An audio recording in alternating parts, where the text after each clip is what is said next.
So they came to the shul, to the school where we were, the refugees, the Poles, and they brought the wheat, and they put us in two of these little mills, and we had to do it for a certain fee. Of course, we charge them. So I remember, and we were working in shifts. My shift came at 2 o'clock in the morning, and I had to stand over there like this. I will never forget this as long as I live. I was so tired. I wanted to sleep, but they woke me, and I had to do it. Then I found out how heavy to turn that wheel was. And, yeah. Could you clarify for me, you were refugees from Poland. Right. You were Jews from Poland in Slovakia. Did the Slovakian authorities know who you were? No, but they were all bought up. You know what? They all took, how do you call it? Bribes. Bribes. And how long did you stay in that particular town? Till September. Then they arrested this man Hans, and he sent a message to us. He said, "Boys, you better clear out because I cannot guarantee anymore your safety." So we went to the next town, which was called Prešov, which is on the border from the Hungarian border. And the next town on the other side is called Košice, Kašau, in Hungary, in Hungarian language, and Košice in the Czech language. And we crossed the border. We had a guide. The men made arrangements. Came in the middle of the border. The guide left us in a stable someplace. That's it. Who all was with you? My parents, and we were probably 5, 4, 6, 12, but 16 people.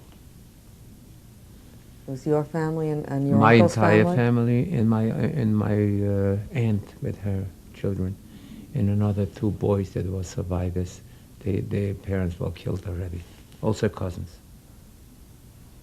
And he left us in that stable. Came morning, we look around, nothing. So my father said to me, "Why don't you go and find out? I know that we are very close to Kašau." And there was this lady, she spoke Hungarian also with us. Matter of fact, she worked in a bakery there. And she came along with us. So, but she spoke Hungarian, so my father suggested that she should go with me to find out, to look for some Jews to help us, to bring us into to this town. So we did. And as I'm going, I'm approaching, getting very close to the town.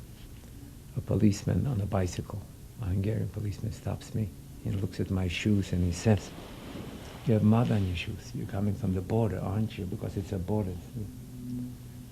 I said, "Oh no." He says, "Are you from Poland?" I said, "No." Then he says, "Don't tell me stories." And he started, of course, then I told him I don't understand the word what he's saying. So I told him to speak to me in the Slovakian language because he was talking Hungarian. Then I told him, "Listen, look, I'm a refugee from Slovakia. I'm young. What are you going to do with me? You're going to capture me, give me over to the authorities." And that time yet, the Jews were not shipped to a concentration camp yet. This was 1943 yet. Yes. And he said, as I told him that I had some money, he should help me get into town, because I told him, "You can guide me or guard me, because if I go another couple of blocks, feet, I will be captured by someone else. Might as well you do it for me, take me into the town." And so he did. It was on a Friday. And he showed me, this is a synagogue, and the lady and I came into that synagogue, and Friday afternoon, it was a short day. I mean, the day was very short. The Jews started gathering to the synagogue. I see the Jews with stramler, the fur heads, packages, the silk. And I said, "Oh my God, where am I? Must be in heaven. I haven't seen this. This was forbidden in Poland from 1939. What's going on?" Then one Jew came over to me and asked me, How did I get there? So I told him. We found it. And I have a family with 14 and 15 people on this road. I explained myself approximately where it is. And he went out himself.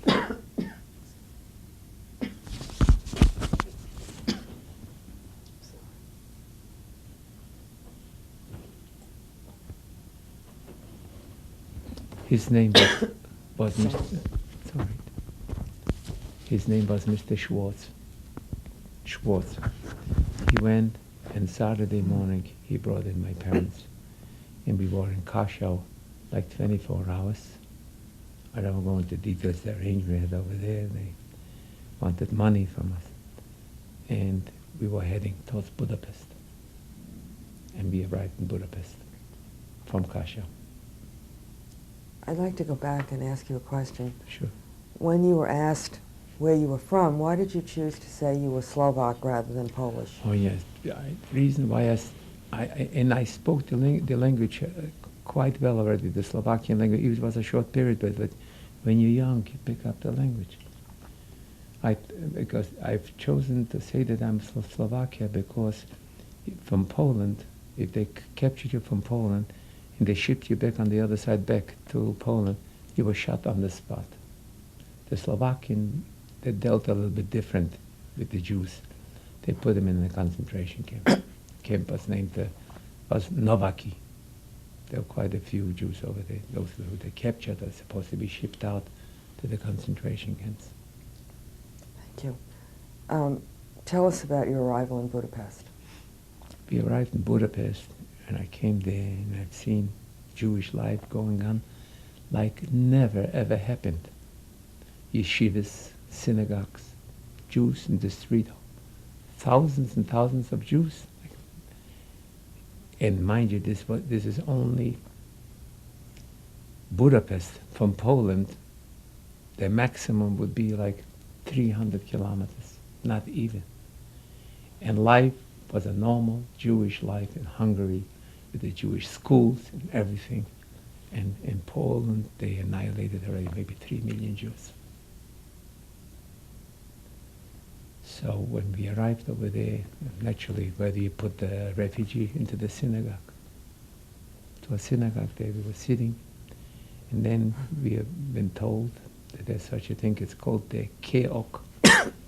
And we go over there and we state that we are Roman Catholics. We will receive papers as Gentiles. And why did you do that? Because we needed some kind of a documentation of who we are. So, and it wasn't so easy to obtain it also. However, I remember there was a saying that the Poles in the Hungarian, they have a treaty made from 89 years ago, and they called themselves brothers.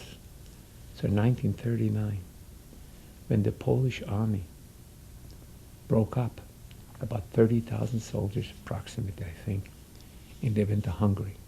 The rest, of course, went to the PW camps. And in Hungary they lived normal, and they did not touch them because the Hungarian had that treaty, like I said before, and Hungary was pro-Nazis, helping out, and his name was Horthy. He was the prime minister, or he was a military man, and he said to the Nazis, "I'll deal with my own Jews. Don't mix in." So this Polish army was there. So it went for the Polish army also. He wouldn't give them out to the Germans, and they lived their normal life. The Poles, they got married, they had children, and they had some kind of an office there, and we were sent to this office, and we received our papers there. They used to issue like passports.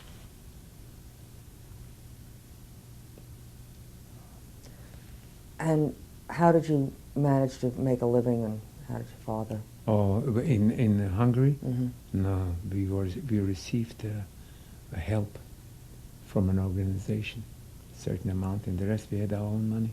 And where did you live? We lived at the beginning, when we were issued those papers, And then we were summoned to leave Budapest to go into a different city. They didn't want to have so many people in Budapest. And we were summoned to go to a city was called Nyíregyház, a Hungarian city. So we came there, and this was around just like before the occupation from the Germans in Hungary. Must have been right February.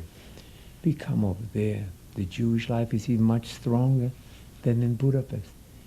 Real yeshivas. I went to I've seen a shochet chicken, slaughtered a chicken. I haven't seen these things. And they were living, eating. The Hungarians are known to cook very well. And I tried to obtain a little bit of Jewish studies. So during the day, I was wearing a cross, of course, but during the day I smuggled myself into the rabbi's house. And he was teaching me a little bit. So in the rabbi's house was such good food because they have those Hungarian gooses. And they are the best, very, very fat. Of course, we do not go for these things. And I just wanted to know that I thought most probably I'm someplace in heaven. After 4 years, to have a regular meal and to eat, to be not to be hungry. That was in Nyíregyház. Then the Germans occupied Hungary, March 20th, I remember vividly, 1944. They took this guy Horthy was his name, and they put him in the prison camp. And a new guy has risen, took his place. His name was Szálasi, and he was a fascist. And he started right away with all, of course, the propaganda of the Jews, with the ghettos, and the Jews are this and the Jews are that. You have seen those posters in the street, that Jew with a nose like this, just like the Nazis did. And then, around June time, the deportation started. I'd like to ask you, clarify something for me before we get to the time of the German occupation in March. You had papers saying that you were Catholic. My name was Edward Szaszowski. And yet you were being taken care of by Jewish organizations, right. And you were studying. So was this a situation in which you had papers saying you were Catholic, but most of the people you were with knew the truth? Of course. And they weren't particularly interested. I lived among the Jews. But in the street, when somebody stopped me over there, which is very often, any police, wherever you go in Europe those days, passport, if you don't have papers, they put you to prison. So we had a passport that we are Polish refugees, and that was a very, very great help.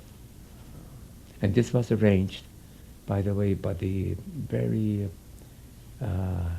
dignitaries, the Hungarian Jews. They made this type of arrangements with those people from that council, let's call it, it was a council, that any Jew, we were 1,500 refugees from Poland. Any Jew who comes up there and he wants papers, just issue them papers. It was all paid up.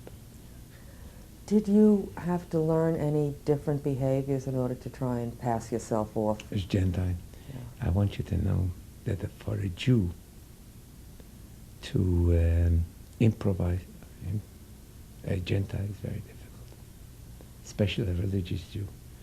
Our behavior is different. And at night when I lived with a Gentile, my brother was sleeping and he made, oi, Gentiles don't make oi. And once the lady said that she heard the oi of my brother when we were in Budapest, had to run away immediately from there. She said, you must be Jews. And we lived as Gentiles. So it's very, very difficult to put yourself into that and to improvise like a Gentile. Coming back to the time of the German takeover in March of 1944, where were you living at that time? Nyíregyház. And how long did you stay there? Till June. And then the deportation started. The rabbi that I went, like I mentioned before, he was shipped out. and they brought them from all the villages. There were about 50,000 Jews in that neighborhood, from all the little towns. See, the little towns, the Germans did it this way. Everybody had to come into this big town, and from there the deportation started. How did you and your family escape the deportation? Well, my father said, we heard, my father was planned to go back to Czechoslovakia. In Slovakia there was an uprising, the partisans. It was called, that city was called Bańska Bystrica.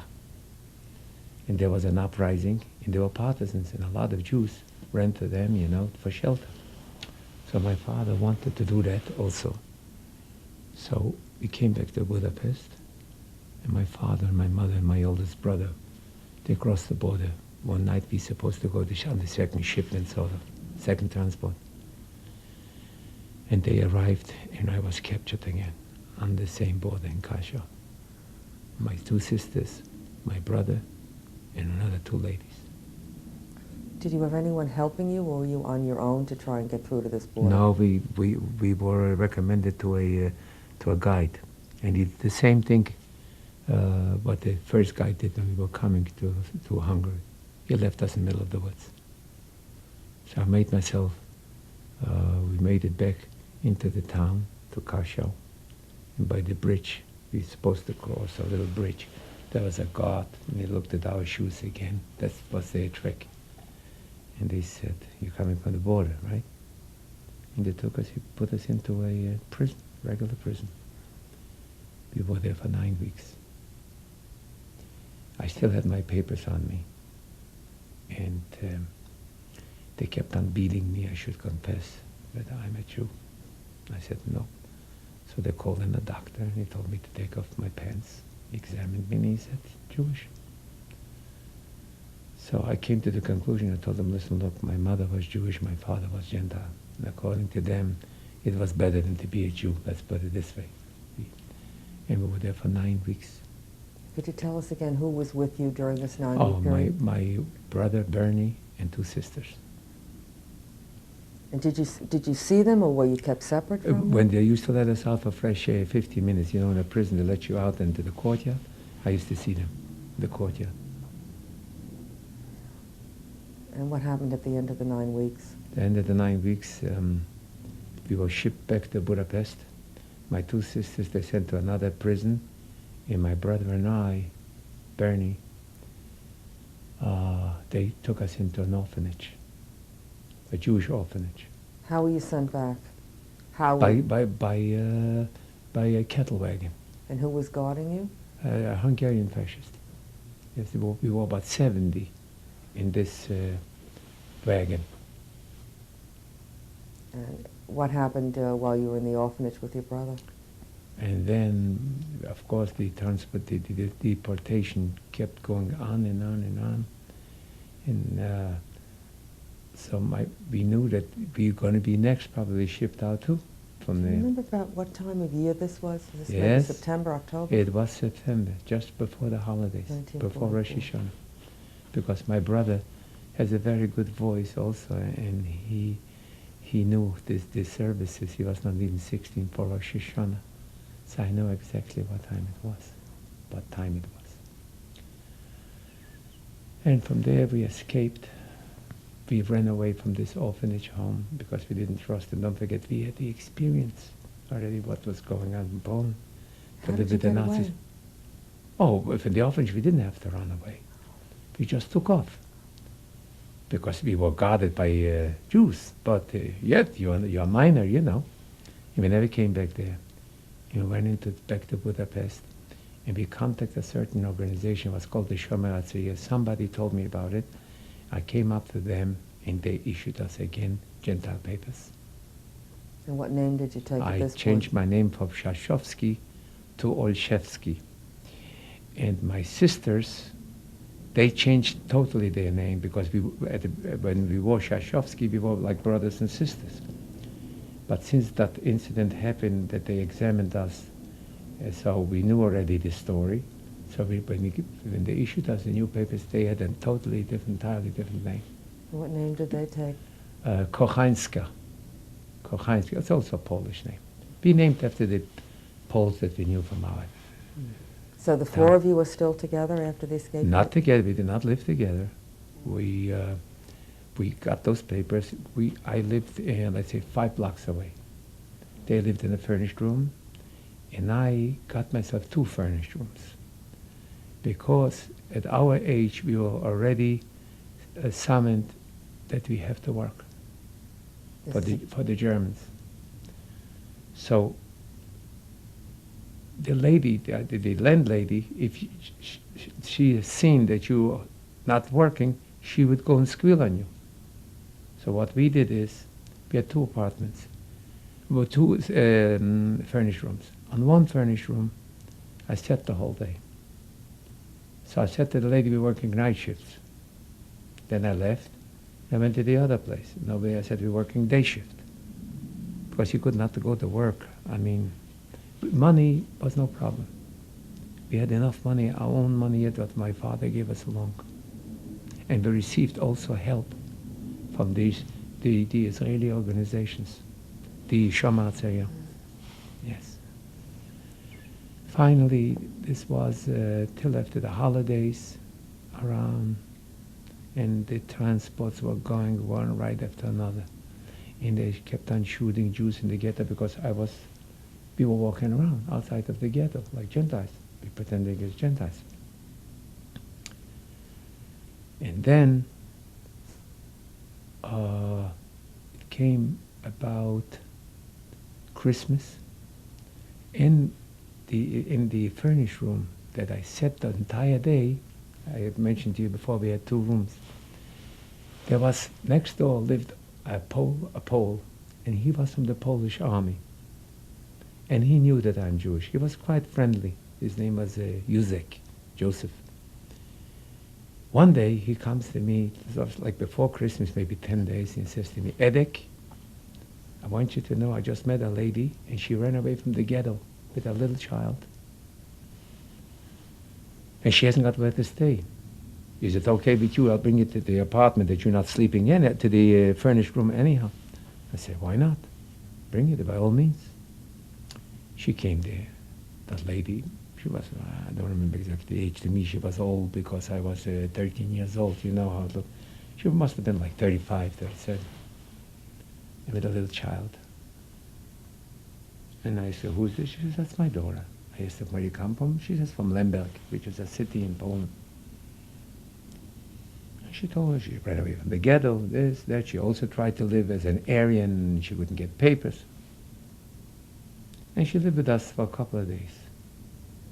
I have noticed that somehow her makeup wasn't the Jewish makeup.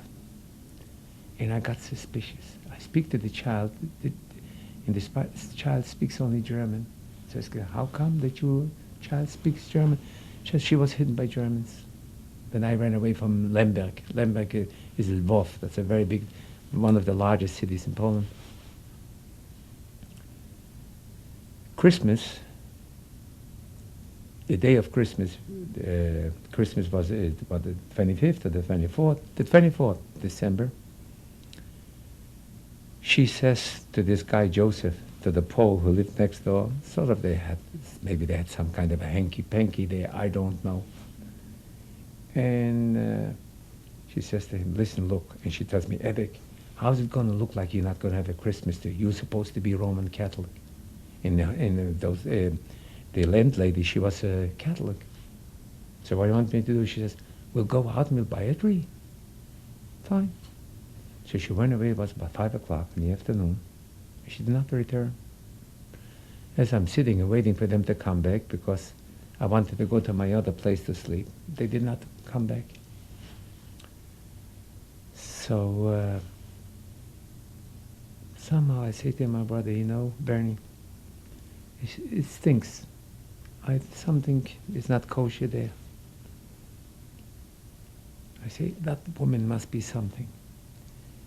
So we left that room, we went back to our night quarters, and it was curfew, but I was wearing short pants with my brother, and we were wearing those Hungarian scut, like the scouts, you know, the scout cap. We were allowed to go out even after curfew, because it always said we go to help people, so forth and so on. And I say, listen, why not step into our sisters for a couple of minutes, discuss with them the issue. Come up to my sisters, and I tell them the story. And my older sister says, let's run away now. She must be a squealer, you know, an informer. About the same thing. So I told them, where are you going to run now? It's curfew outside. You cannot go out. Bernie and I can go out, but you can't. In the morning, we'll go someplace. We go to a different district. I come back to my apartment. I call it apartment, the furnished room. And the lady had prepared a Christmas meal. And she started, unfortunately, you are here. Because we were pertaining to the Gentiles. She was Gentile. And she gave us to eat, you know, and the Catholics have like 7 or 12 type of menus on the Christmas Eve, especially the religious ones. She kept us feeding us. And for 18 months, I did not eat. I went through the entire war. I did not eat treif, what means non-kosher food. For 18 months, I lived on margarine and bread only. So we came over there. She prepared us that meal. And she says, oh, I'm so sorry that you're not together that holiday with your parents. I told them that we ran away from Poland because the Russians are getting near. And my father is in the German army, helping the German army, whatever. And we are here because we are afraid of the Russians. So she sort of like shed a little tear. She said, oh, unfortunately you are here without your parents for this great holiday. And she gave me meatballs. So, of course, I had to pretend that I'm eating it. So I took a meatball, and she turned around and put it into my pocket, and I kept on going like this and when she turned around, I went to the bathroom and flushed it down the toilet because I didn't want to swallow it. This was about 9 o'clock at night, 11 o'clock at night. We hear knocking in the door. Aufmachen, open. 6 came in. 6 came in. 2 Gestapo, 2 SS, and 2 Hungarian fascists. And I hear they ask the lady, you have Poles, Jews here? She says, no. Do you have Poles here? She says, yeah, but they're 2 children. Unfortunately, they're here with a holiday, but without this. Let us see those children. And they came in, and one of them was also from Silesia, but he was an SS. He took out the gun, and he searched my brother, and he found a telegram from our parents from Slovakia. And they connected us that we are sort of kind of spies because there was the uprising. They started hitting my brother, Bernie. Thank you. We'll pause here to change the tape.